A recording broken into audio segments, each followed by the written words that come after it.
Je les nourris pas dans le même terrarium. Je sors l'un des spécimens, je le nourris. Salut tout le monde, comme prévu, je vous présente une nouvelle espèce cette semaine, une espèce asiatique, le Goniosoma boulengeri. Alors, je vous présente mon petit mâle. Je ne dérange pas la femelle parce que j'attends une ponte. Voilà, bon, celui-ci étant malheureusement en préparation de mue, donc il est un peu moins éclatant que d'habitude en couleur. Comme vous pouvez le voir, en fait la particularité de cette couleuvre, c'est son nez pointu. Voilà.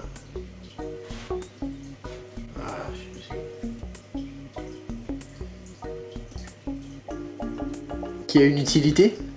Alors, je ne connais pas l'utilité de ce nez pointu. J'ai cherché, j'ai pas trouvé. Pour moi, la seule réelle utilité que j'en vois, c'est pour récupérer l'humidité. J'ai demandé à différents éleveurs, j'ai jamais eu de réponse là-dessus. Son nez n'est pas, voilà, il n'est pas dur. Voilà, c'est mou. Voilà.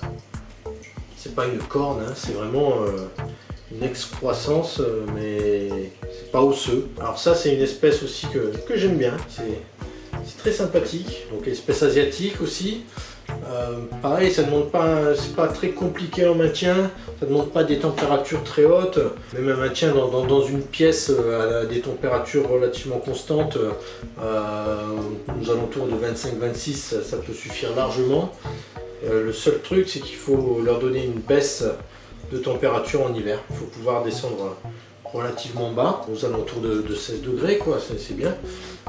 Voilà, les mettre au repos, ils ont besoin de ça, comme pratiquement toutes les espèces asiatiques, ils ont besoin de se poser, en tout cas chez les couleuvres. C'est une espèce pas trop vive. On pourrait la conseiller aux débutants, franchement. C'est pépère, voilà, même si vous faites mordre, on sent vraiment mais que dalle, et encore il faut vraiment, voilà, ça mord pas souvent. Hein. Alors c'est vraiment une espèce sympathique. Au niveau législation, c'est un serpent qui n'est pas annexé, donc ça veut dire qu'il n'est pas soumis à nos législations. On n'est pas obligé de les pucer, contrairement aux Elaphs carinata qu'on a vu la semaine dernière. Ceux-ci sont libres de détention, donc on a le droit d'en avoir jusqu'à 25 spécimens avant de passer un certificat de capacité. Parce que même s'ils ne sont pas annexés, quels que soient les serpents, de toute façon, au bout d'un certain nombre, on est obligé d'avoir un certificat de capacité pour en détenir plus en fait. Au niveau nourriture, ça mange... ça peut manger du poisson, mais bon, moi c'est souvent rongeur, un peu de poussin de temps en temps. C'est très variable, ça mange, des fois il y a des périodes où ça mange très bien et d'autres où ça mange pas bien du tout. Mais bon, il n'y a pas à s'inquiéter, si bien c'est de toute façon surnourri. Donc, voilà. C'est une espèce que tu as déjà reproduit, donc du coup au niveau démarrage, comment ça se passe? Ouais, alors les démarrages sont très compliqués par contre au niveau des petits. Alors, les petits, au cas où, ça n'est gris, hein.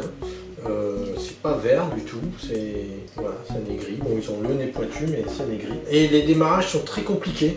Alors il y en a qui arrivent à les démarrer aux poissons, les petits poissons vivants. Déjà il faut trouver les poissons à la bonne taille. Moi j'ai essayé, ça n'a pas fonctionné. On m'a conseillé une méthode que maintenant je fais systématiquement. Le seul problème c'est que du coup je ralentis les ventes des petits parce qu'en fait je les mets en vente après une hivernation. C'est-à-dire je les mets en hivernation avant même qu'ils aient mangé un seul repas. Après je propose quand même avant l'hivernation, j'aurais proposé pour voir si, on sait jamais, un miracle ça tape ou pas quoi. Mais généralement ça tape pas, donc du coup ça part en hivernation. Et à la sortie d'hivernation, généralement il n'y a pas de souci, ça tape directement. Alors ils ont assez de réserve pour tenir plusieurs mois, hein, donc Donc, bien sûr à des températures un peu plus fraîches pour ralentir leur rythme. Pareil, il faut diminuer un peu la luminosité automatiquement. La sortie d'hibernation, hop, ça tape. Donc, du coup, au niveau du maintien, un terrarium arboricole, planté, si possible pour tenir une certaine hydrométrie. Voilà, ça aime bien voyager, donc des cachettes dans les arbres, dans les branches, voilà, des plantes, des troncs où ils peuvent se glisser. Après, on n'est pas spécialement obligé d'avoir un terrarium en hauteur, hein, mais il faut qu'il puisse grimper. Pardon. Alors ça, c'est une espèce que je maintiens depuis pas mal d'années maintenant, je dirais entre 9 et 10 ans, qui est vraiment très intéressante à observer. Voilà, en plus bon, ils ont une particularité avec le nez pointu. Normalement le vert est bien plus éclatant que ça. Hein. C'est vraiment une très belle espèce, tranquille, voilà.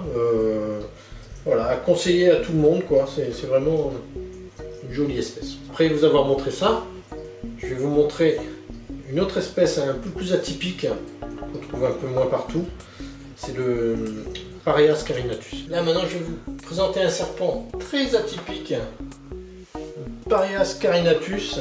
C'est un serpent exclusivement mangeur d'escargots. Il paraît qu'ils peuvent aussi manger des limaces, mais ils sont quand même beaucoup plus intéressés par les escargots que par les limaces. D'ailleurs Olivier Marquis avait écrit un article dans Situla et il n'avait jamais vu de Parias manger de limaces. Je vais essayer de vous montrer un peu sa tête. Voilà, il a une petite tête, des gros yeux. Voilà, c'est un serpent très timide. Ça reste planqué beaucoup de temps. C'est nocturne. Donc il va chercher ses proies la nuit. Je lui mets des escargots et il se gère, quoi. Les escargots sont là dans le terrarium. Bon, c'est un terrarium planté. Donc ils en profitent pour manger un peu les plantes qui sont là aussi, quoi. Petite particularité aussi de ce serpent, bon là on le voit pas, mais il a plus de dents à droite qu'à gauche. Alors pourquoi? C'est tout simplement pour aller chercher ses proies dans les escargots. Vu que la coquille est en spirale, il a besoin d'avoir plus de dents d'un côté pour aller les chercher et pour pouvoir s'avancer plus loin. Et voilà. Sinon, c'est une espèce donc asiatique aussi, enfin voilà, Bornéo, Thaïlande, enfin voilà. Donc ça a besoin pas mal d'humidité, pas de forte température. Hein. Si on maintient à 25-26, c'est top. Avec pareil des baisses nocturnes.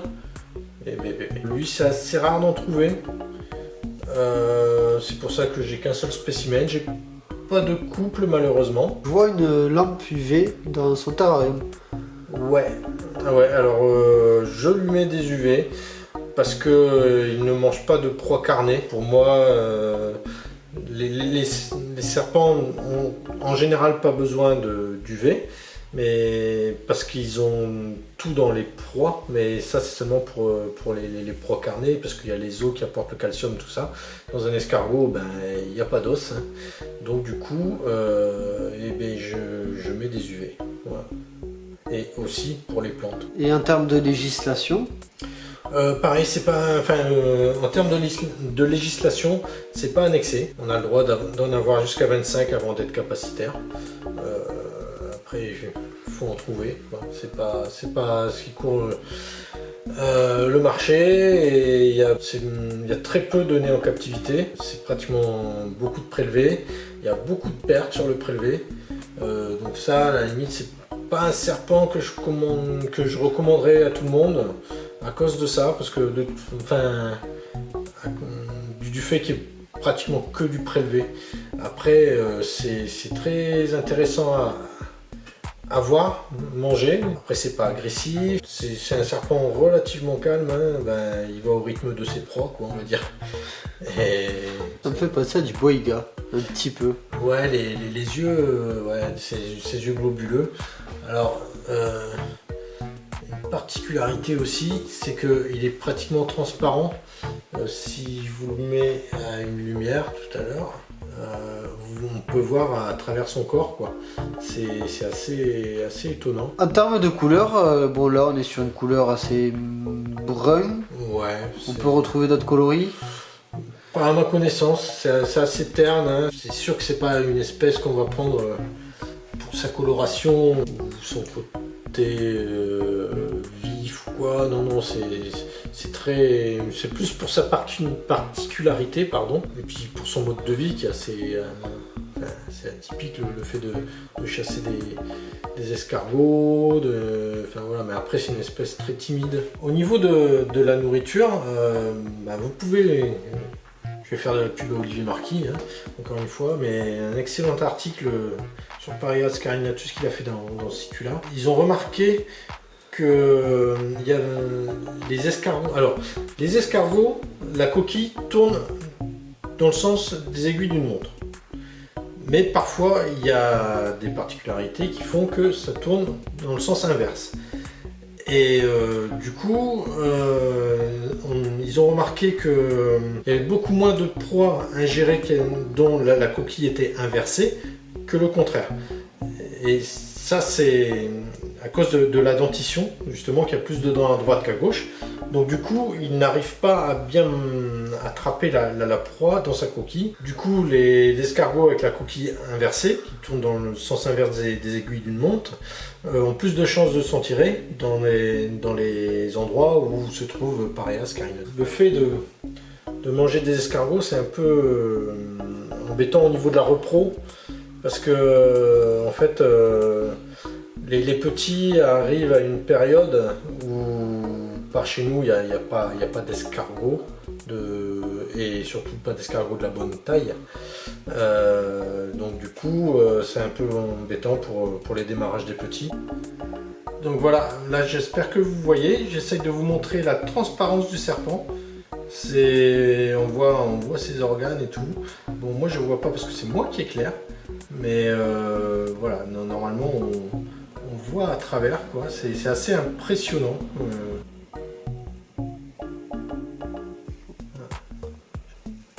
Voilà, je sais pas si vous voyez. Franchement, c'est vraiment très rigolo, quoi. Quand il passe devant la lumière, on voit à travers, quoi. Donc petit retour d'expérience là-dessus, c'est que c'est une espèce intéressante.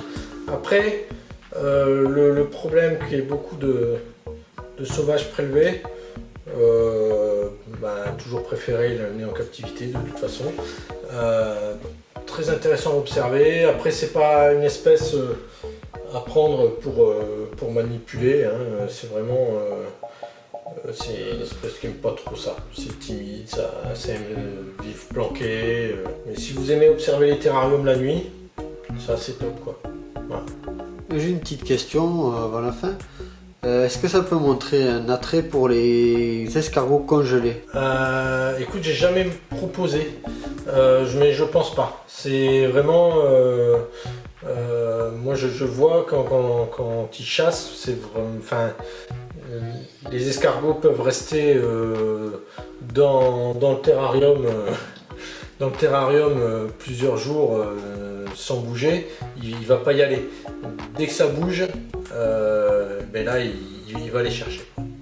Bon, on voit qu'il réagit au mouvement en tout cas. Ouais, comme quoi il n'y a pas que les escargots qui l'intéressent. Bon les amis, on arrive à la fin de cette série avec David. David, merci beaucoup pour cet accueil.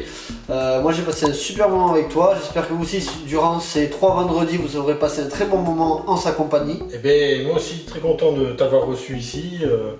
Et puis peut-être à une prochaine fois du coup. Ben, je l'espère, je pense que vous aussi. Il y en a beaucoup qui me demandent souvent en privé quand c'est que tu reviens chez David. Ça y est, c'est fait. Voilà, donc je pense notamment à toi Léo qui me demande beaucoup, qui me demande souvent quand c'est que je viens te voir. Je vous dis à bientôt sur la chaîne Repti Store les amis, merci beaucoup.